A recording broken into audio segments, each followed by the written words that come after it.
Շնորհակալություն, պարոն վարչապետ, ես էլ կուզեմ ընդգծել, որ բացարձակ համաձայն չեմ պարոն Պապոյանի այն դիտարկման հետ, որ մեր հասարակության մեջ չկա գենդերային խտրականություն եւ կարծում եմ, որ մեր խնդիրների մի մասը սկսվում է նրանից, որ մենք մեր խոսքը սկսում ենք այդ բառերով։ Եվ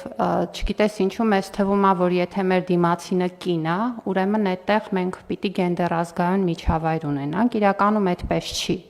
Եվ մեր ստերեոտիպերի մի մասը ուսուցանվում է հենց կանանց կողմից, կանանց նկատմամբ ու կանանց դեմ։ Եվ այդ խնդիրը գիտակցելն էլ է շատ կարևոր։ Եվ իրականում կանանց թիրախավորումը, այդ թվում հանրային, ակտիվորեն իրականացվում է այլ կանանց կողմից։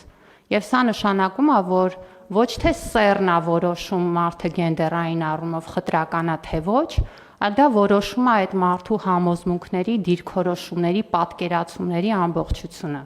Ու այն, որ մեր դպրոցներում մեծ մասը ուսուցիչների կանայք են, ընդ որում դա այդպես է ոչ միայն Հայաստանում, այլ այդպես է ամբողջ աշխարհում։ Եվ մանկավարժական ոլորտը մեծամասամբ կանանցով է դպրոցներում իրականացվում։ Չնայած այստեղ էլ մենք ունենք փոփոխություններ ու մեր նոր ուսուցիչների շուրջ 16%-ը տղամարդիկ են, որովհետև եթե ուսուցչի աշխատավարձը վարձատրությունը մրցունակ է ու գրավիչ է, ինքը նաև դառնում է աշխատանքային ճիշտ հեռանկար տղամարդկանց համար, ովքեր որ ընտանիքի հոգսը այսպիսով պատկերացնում են, որ կարող են կրել աշխատելով դպրոցում։ Բայց ասածս այն է, որ մենք չենք կարող ենթադրել, որ եթե մի միջավայրում հիմնականում կանայք են, ուրեմն այդտեղ կներեք խնդիրներ չկան։ Իրականում այդպես չի։ Իսկ մեր խտրականության, դրսևորման ամենապարզ օրինակը ես ձեզ կբերեմ հենց մանկավարժությունից։ Մանկավարժական համալսարանը ավելի քան 100 տարեկան է։ Ու երբ որ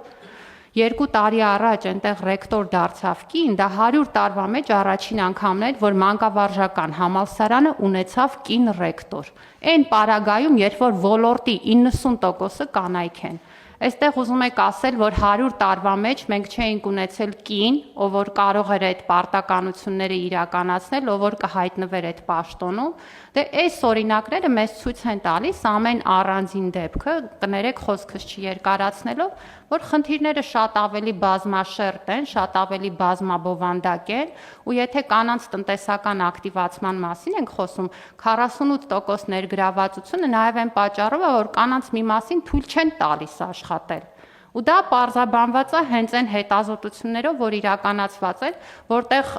ընդունված է, որ մարդիկ այդքան էլ չեն խոսում այդ խնդիրներից, նույնիսկ այդ լատենտային իրավիճակում շուրջ 20%-ը հարցված կանանց վերջին հետազոտական տվյալներից մեկով ասել է, որ ուզում է աշխատի, բայց իրեն թույլ չեն տալիս աշխատել։ Իսկ քանի կանայք են, որ աշխատում են եւ իրենց վարձատրությունը իրենք չեն տնօրինում։ Սրանք էլ են խնդիրներ, որոնց մասին պետքա խոսել եւ կարծում եմ, որ գենդերային ռազմավարության կոնտեքստում իրականում այնքան անելիք կա, որը հիմնականում հանրային վարքականոնի փոփոխությանն ուղղված նաև անելիք է, բայց